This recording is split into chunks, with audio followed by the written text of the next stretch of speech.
a video essay on the feminist and queer approaches to rural America, thinking with bad subjects. I want to start the introductory section with just a little quote that I feel frames the whole essay and encompasses the thesis very, very well.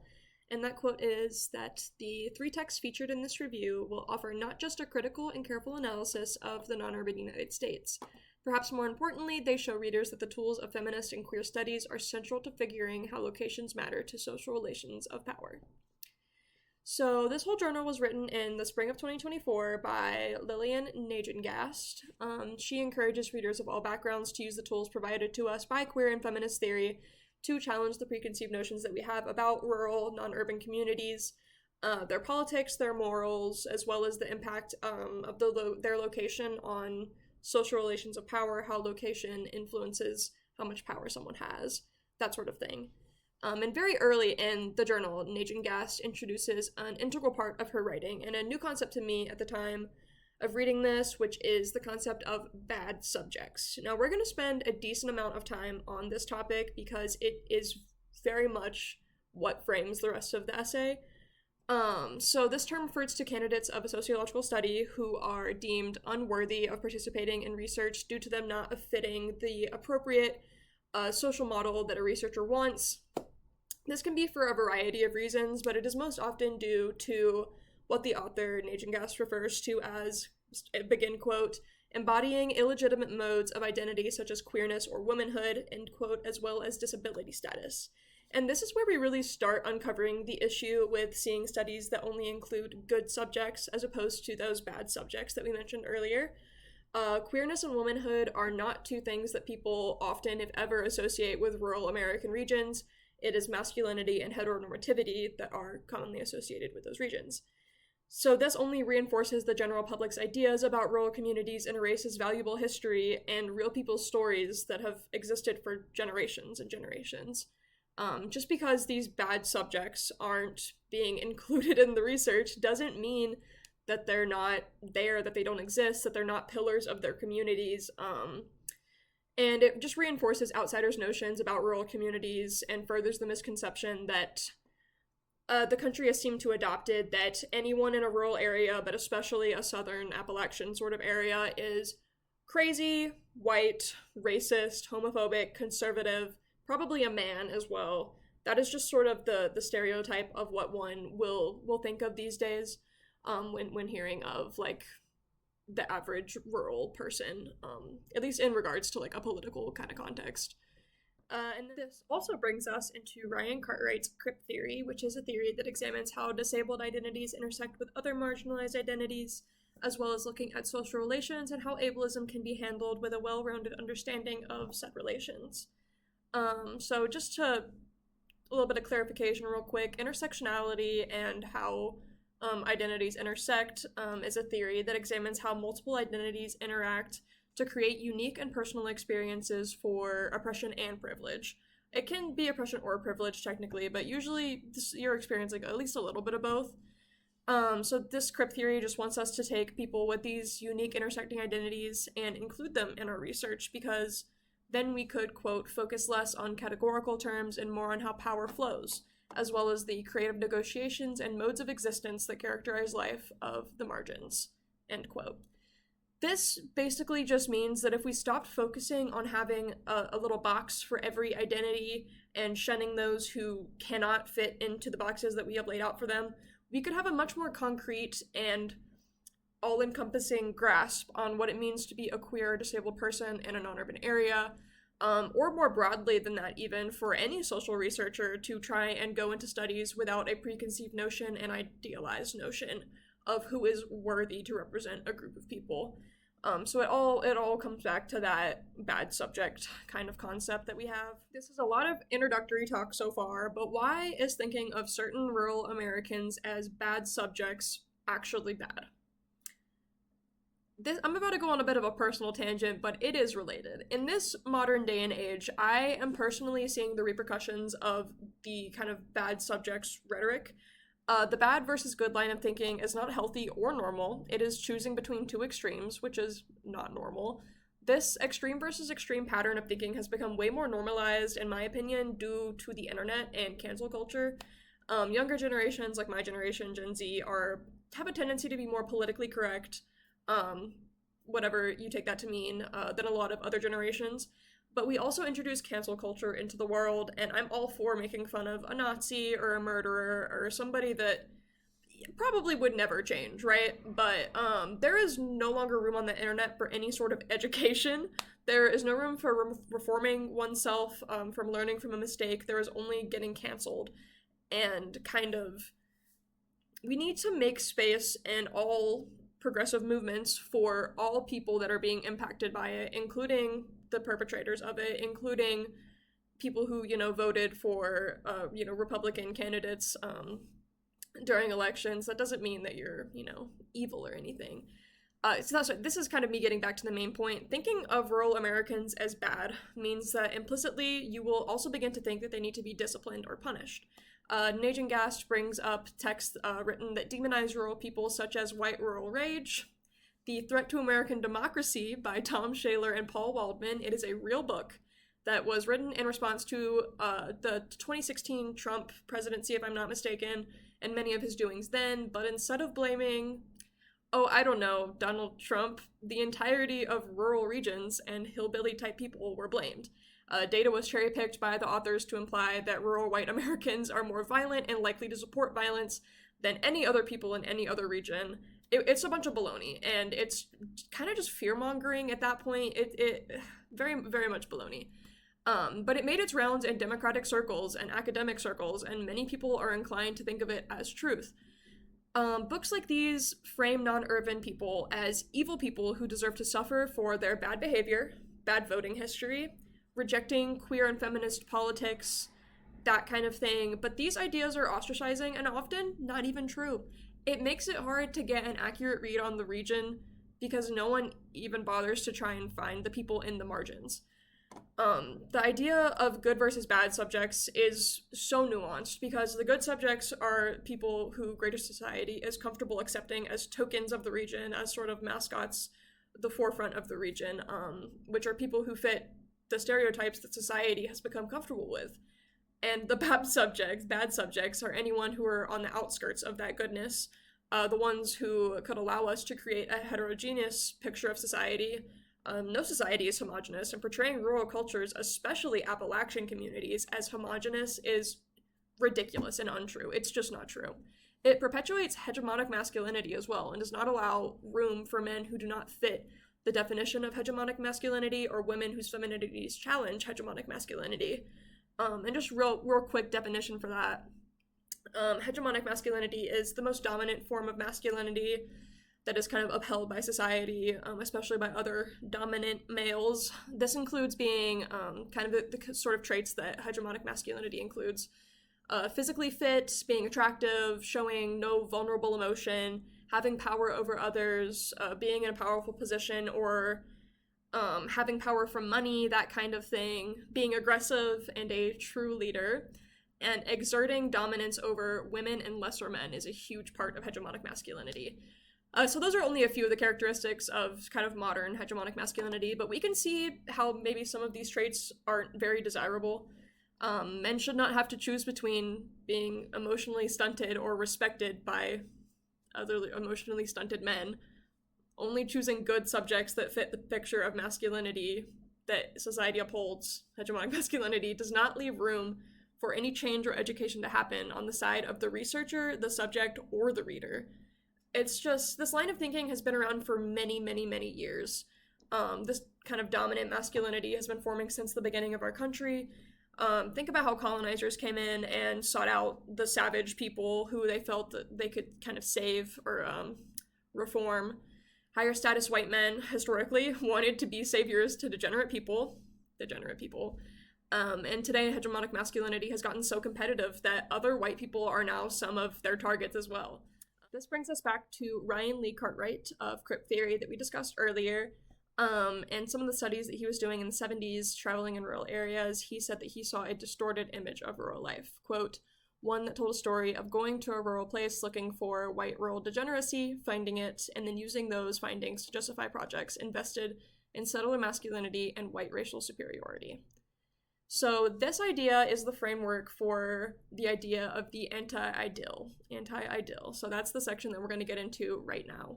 So that is the idea that idyllic communities are nice, dominantly white, not trashy, not low income kind of areas, and anti-idyllic communities are anything other than the picturesque little White House on a hill vision of rural regions. That's a bit of a generalization, but I'm sure you kind of get the picture. The anti-idyll has been used in hand with hillbilly sort of stereotypes by politicians for generations at this point, banding together with or demonizing non-urban people depending on what they're campaigning for, and what fits their agenda. Women are often the scapegoats for the anti-idyll as well. Family eugenics or selective breeding to improve a race was kind of on the rise in the 1910s, kind of remained around in concept until the 90s, 80s, 90s. But this led to a perspective on rural women as only having worth when conforming to feminine standards of reproduction, and only being viewed as either, quote, sexually promiscuous, feeble-minded, or a combination of the two. To break down the anti-idyll another level, we get into the white racial superiority aspect of the concept. The anti-idyll does hurt the white rural community, but they can benefit from it in a way that people of color cannot and will maybe never be able to. So this is just sort of breaking down kind of a criticism of this theory has been the exclusion of people of color, women of color, and their unique intersecting experiences. Because women of color are more forced into heteronormativity and have a lot less room to explore their masculine traits than white women do. Men of color are more likely to be scrutinized and marginalized than white men. Location matters, as the thesis states, and location in hand with intersecting identities influences the amount of power one has. What that means is just that white rural people have always had the most power in rural locations and always have, even if that power is limited in the grand scheme of things. Like, yes, white rural people have less power than, say, like, urban white people do, but in the context of the rural communities, there is still always that level of privilege that being white gives you that cannot be gotten by anybody else that's not white. And just while we're at it, we're going to take it one more step further, just one more little step. So the anti-idyll is very nuanced, if you have not caught on to that yet. And this is exemplified in what Cartwright refers to as queer crip methodology, as opposed to crip theory. So queer crip theory is based in the idea that disabled people can be openly disabled and still deserve respect from society. Pretty basic. I'm sure most of us can agree with this. I hope most of us can agree with this. Queer and disabled identities often intersect, as they both have to hide parts of themselves to conform to society, to greater society, and this theory brings them together to examine the true extent of visibility in queer communal spaces. So this also includes putting each identity up as its own sort of monolith, as hurting disabled, queer, trans rights movements more than helping them when both are not considered together in tandem. So Cartwright applied this theory to looking at historical evidence and breaking down how the media has pushed false narratives against queer and disabled people, people of color, just any non-conforming people for many years. Or alternatively, how the media used it to draw attention to those identities when it benefits the agenda of a higher status group, when the higher status group is benefiting from that. So this just goes to say that disabled history, queer history, feminine history, and history of the people of color deserves to be told as accurately and straightforward as white history. Real people's experiences are not pawns to be used in any sort of political or media strategy game. And the idea that the author wants us to get from the anti-idyll, even if you did not understand what the concept is, the idea that we need to get from it is that we need to shift our fixed positions and see the truth behind the anti-idyllic facade to take into account multiple perspectives, not just the good or widely accepted perspective. This brings us to the visibility politics section of the journal, based largely on Carly Thompson's Visibility Interrupted. This is a book on LGBTQ women in the rural Midwest, and she uses them as kind of a springboard, I believe she said, to dive deeper into gay rights organizations' reliance on visibility politics. This was a very interesting section for me. I have not had that much experience with looking at queer communities in the Midwest. It's mostly been in the South, and I've mostly looked at like Southern sort of intersections of queer identities. So this is very interesting. I'm sure we're all pretty familiar with visibility politics these days. It's a form of resistance that includes things like performance art, peaceful protests, just other kind of art forms, or like kind of documentaries that are a little more artsy but are still very much like getting a political point across, that kind of thing. Love it, think it's great. And it can even be as simple as just kind of being out and proud and disclosing your queer identity in everyday life. That's also considered a part of visibility politics, and just being visible in your everyday life. There is a huge liberal emphasis on being visible, out, and proud if you are a queer person, and that stems from the theory of metronormativity in part. It's something I probably should mention earlier, but this is a good time for it. Metronormativity is kind of just the theory that queer people in rural regions have to move to an urbanized city in order to discover themselves and in order to become truly comfortable with their queer identity. And it's very the whole focal point of the theory is the idea that queer people in rural communities are trapped and they're suffering.